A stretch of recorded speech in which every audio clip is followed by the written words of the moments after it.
Halo bro, kita lanjut dengan Sutra-Sutra Dhammapada. Sutra berikutnya, hiduplah dalam sukacita, dalam kedamaian, bahkan di antara yang bermasalah. Dirimu tidak bisa mengubah seluruh dunia. Dirimu memiliki rentang hidup yang pendek, itu akan segera berlalu. Dirimu tidak bisa mengubah seluruh dunia. Dirimu tidak bisa membuatnya menjadi syarat bahwa dirimu akan bergembira hanya ketika seluruh dunia telah berubah dan semua orang bahagia. Itu tidak akan pernah terjadi, dan itu bukan dalam kapasitasmu untuk melakukannya. Orang-orang telah memutuskan untuk menjadi sengsara. Itu adalah keputusan mereka. Jika tidak ada yang memaksa mereka untuk menjadi sengsara. Kemiskinan adalah keputusan mereka. Mungkin diambil secara tidak sadar, tetapi kemiskinan adalah keputusan mereka. Dirimu bisa melihatnya terjadi. Hanya 300 tahun yang lalu, penduduk asli Amerika seburuk yang bisa dibayangkan. Mereka memiliki tanah yang sama, tetapi mereka memilih gaya hidup yang membuat mereka tetap miskin. Sekarang Amerika telah menjadi negara terkaya. Negara yang sama, tetapi dengan tipe orang yang berbeda. Dirimu akan terkejut bahwa orang-orang pertama yang tiba di Amerika bukanlah tipe orang yang sangat berbudi luhur dan religius.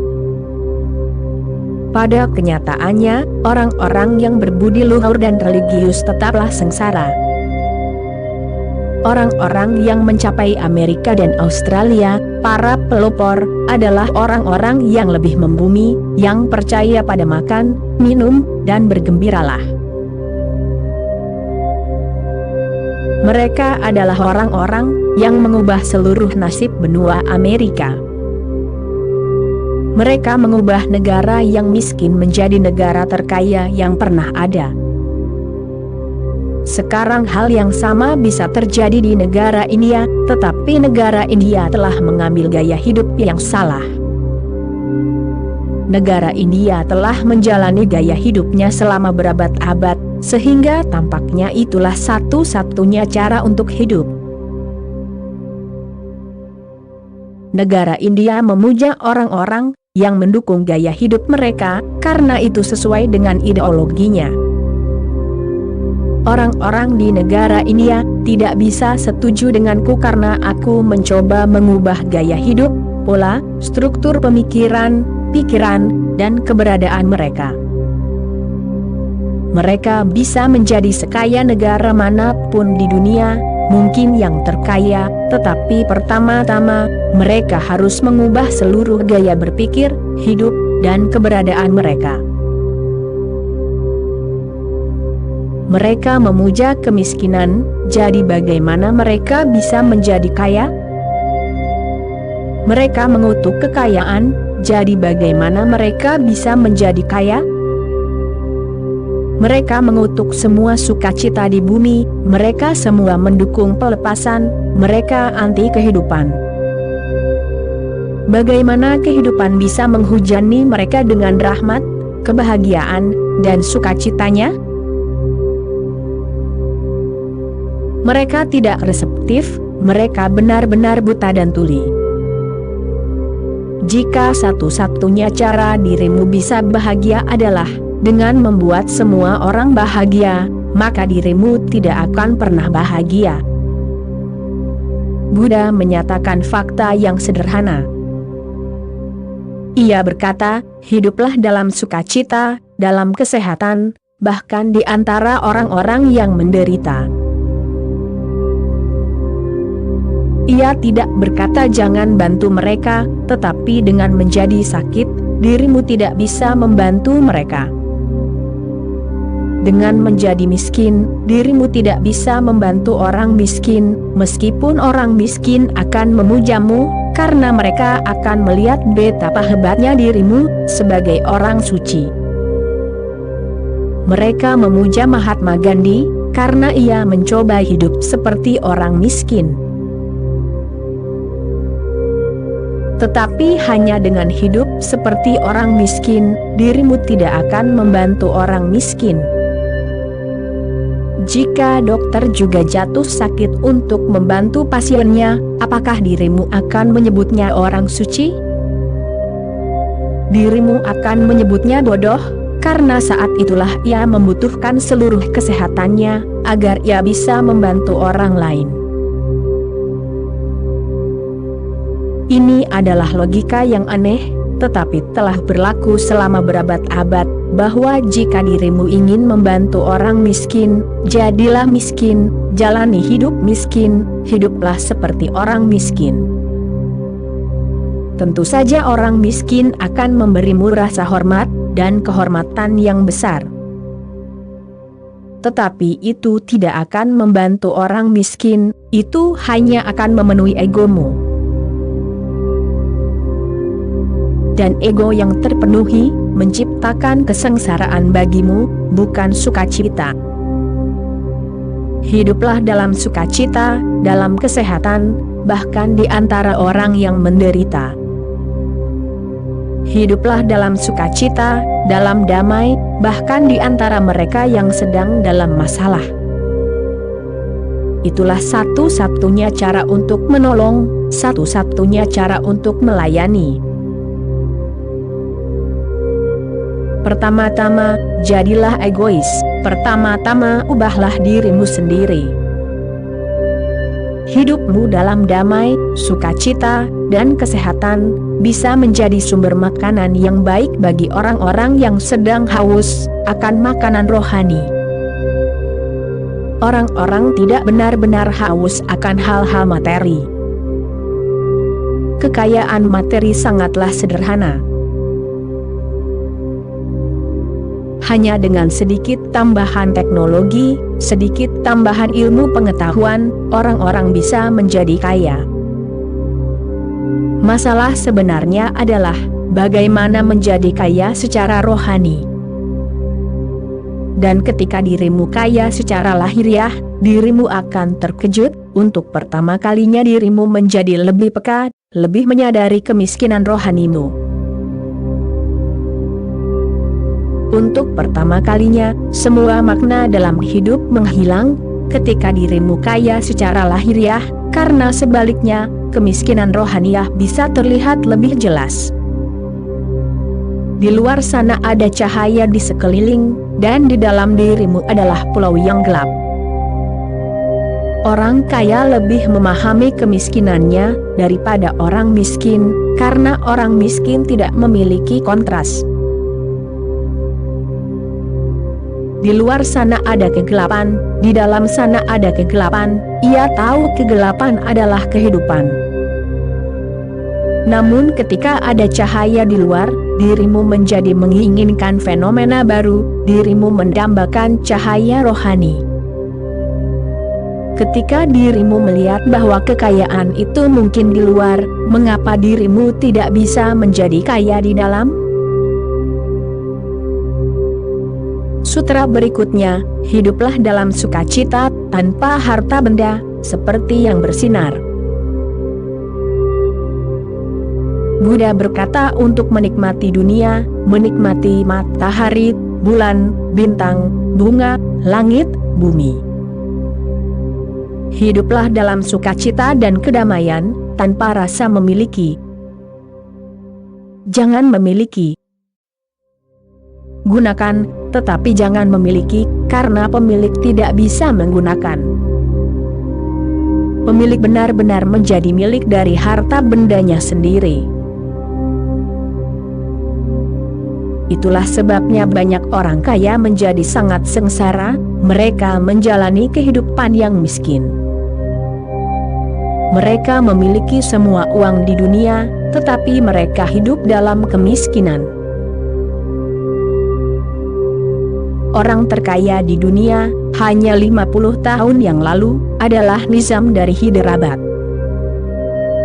Dia adalah orang terkaya di dunia. Sebenarnya, kekayaannya begitu besar, sehingga tidak seorang pun pernah mampu memperkirakan berapa banyak yang dimilikinya. Harta karunia penuh dengan berlian, semuanya terbuat dari berlian. Bahkan pemberat kertasnya adalah berlian terbesar di dunia, bahkan Koh-i-Noor hanya sepertiga ukuran pemberat kertasnya. Ketika dia meninggal, pemberat kertasnya ditemukan di sepatunya. Berlian-berlian itu tidak dihitung, karena jumlahnya sangat banyak. Mereka ditimbang, tidak dihitung, berapa kilogram, bukan berapa banyak berlian, siapa yang bisa menghitung? Setiap tahun berlian-berlian itu dibawa keluar dari ruang bawah tanah. Dia memiliki istana terbesar di India, tetapi semua atapnya tidak cukup, karena berlian-berliannya disebar di atap istananya, hanya untuk memberi mereka sedikit sinar matahari setiap tahun. Tetapi orang itu menjalani hidup yang sangat sengsara, dirimu tidak bisa mempercayainya, bahkan pengemis pun hidup jauh lebih baik. Ia biasa mengumpulkan rokok yang telah dihisap orang lain dan dibuang, hanya puntungnya saja. Ia tidak akan membeli rokok untuk dirinya sendiri. Ia akan mengumpulkan rokok-rokok itu dan menghisapnya. Sungguh pelit. Selama 50 tahun, ia hanya menggunakan satu topi yang kotor dan bau, ia meninggal dengan topi yang sama. Ia tidak pernah mengganti pakaiannya. Dan konon ia biasa membeli pakaiannya dari pasar barang bekas yang menjual barang-barang lama, busuk, dan bekas pakai. Sepatunya pasti yang paling kotor di dunia, tetapi ia hanya akan mengirimnya sesekali untuk diperbaiki, ia tidak akan membeli sepatu baru. Nah, orang terkaya di dunia hidup dalam kesengsaraan dan kekikiran seperti itu. Apa yang terjadi pada orang ini? Posesif. Posesif adalah penyakitnya, kegilaannya. Ia ingin memiliki segalanya. Ia akan membeli berlian dari seluruh dunia, dimanapun ada berlian, agennya ada di sana untuk membelinya. Milikilah lebih banyak dan lebih banyak lagi. Namun, dirimu tidak bisa memakan berlian, dan ia memakan makanan yang sangat buruk. Ia begitu takut hingga tidak bisa tidur sama sekali.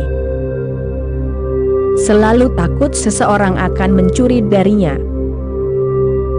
Itulah sebabnya pemberat kertas, berlian termahal yang dimilikinya, yang beratnya 3 kali lebih berat daripada Koh-i-Noor, ditemukan di dalam sepatunya. Ketika ia sedang sekarat, ia menyembunyikannya di dalam sepatunya, sehingga tidak seorang pun bisa mencurinya. Jika tidak, pemberat kertas itu akan terlalu terlihat, terlalu mencolok di mata orang-orang. Bahkan ketika sekarat, ia lebih peduli dengan berlian itu daripada hidupnya sendiri. Ia tidak akan pernah bisa memberikan apapun kepada siapapun. Hal ini terjadi pada orang-orang yang menjadi posesif. Mereka tidak menggunakan sesuatu, mereka digunakan oleh sesuatu.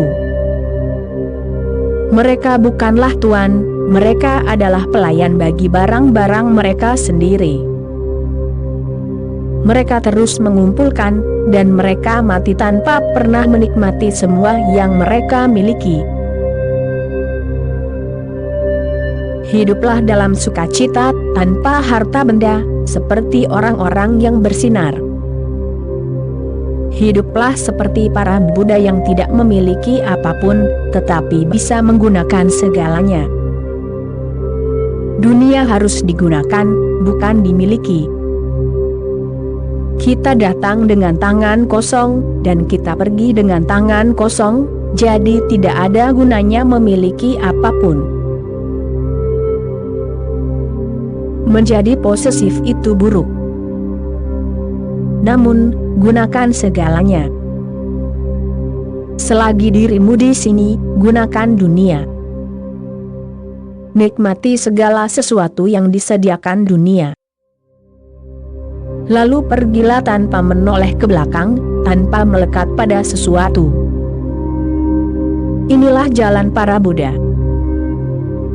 A.S. Dhammo Sanantano, inilah hukum para Buddha yang tidak ada batasnya. Seorang Buddha bisa menjadi pengemis, jika ia memilih untuk menjadi pengemis, jika itu jalannya, atau seorang Buddha bisa menjadi kaisar. Ada kaisar yang menjadi Buddha.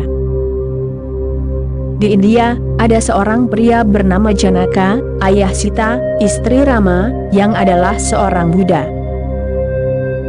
Ia tinggal di istana, dengan segala kekayaan seorang raja besar.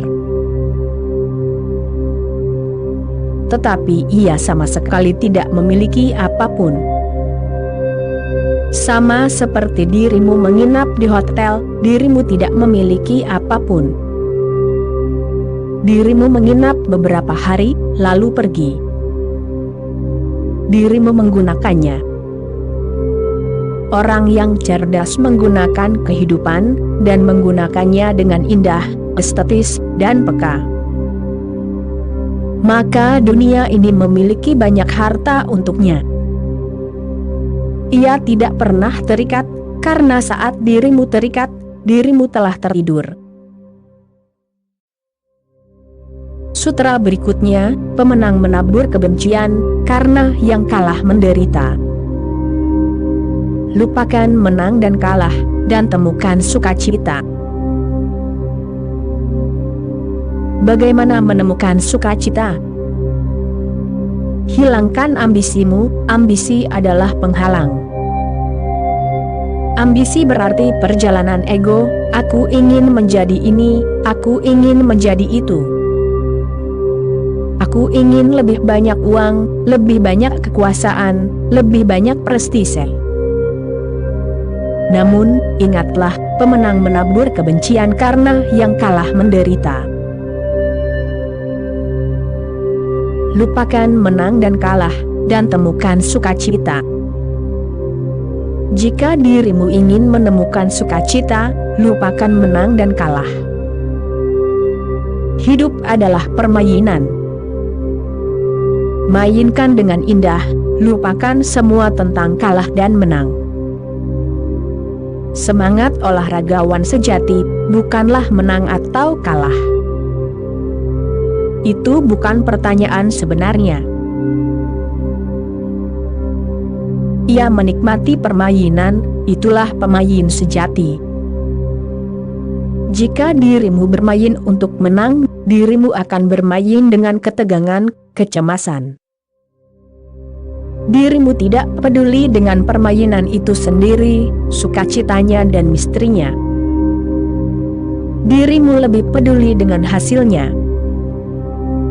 Ini bukanlah cara yang tepat untuk hidup di dunia. Hiduplah di dunia tanpa tahu apa yang akan terjadi. Apakah dirimu akan menjadi pemenang atau pecundang, itu tidak penting.